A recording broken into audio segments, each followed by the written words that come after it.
תכף נציג לכם את משחק הנחש שעשינו בעזרת תוכנת לוג'יסים, ובמשחק הזה עשינו כל מיני פיצ'רים שהמשתמש יכול לשלוט בהם. למשל הוא יכול מתי שהוא רוצה שיתחיל את המשחק וגם לעצור אותו.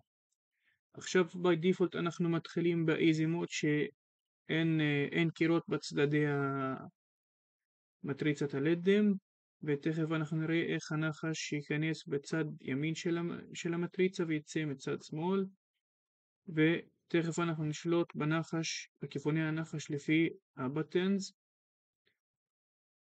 וכאשר אנחנו אוכלים הסאונד און אמור לצאת קול מסוים שיודיע לנו שכן אכלנו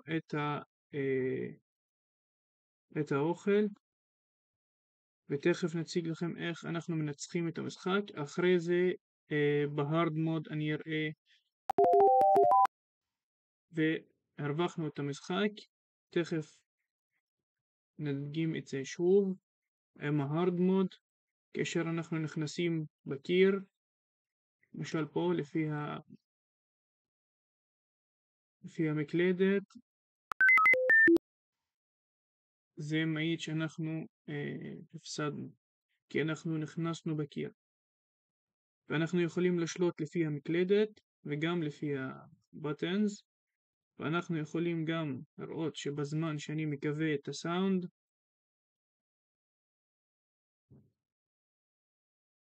אנחנו נפסיד בלי קול שמעיד שאנחנו כן הפסדנו את המשחק.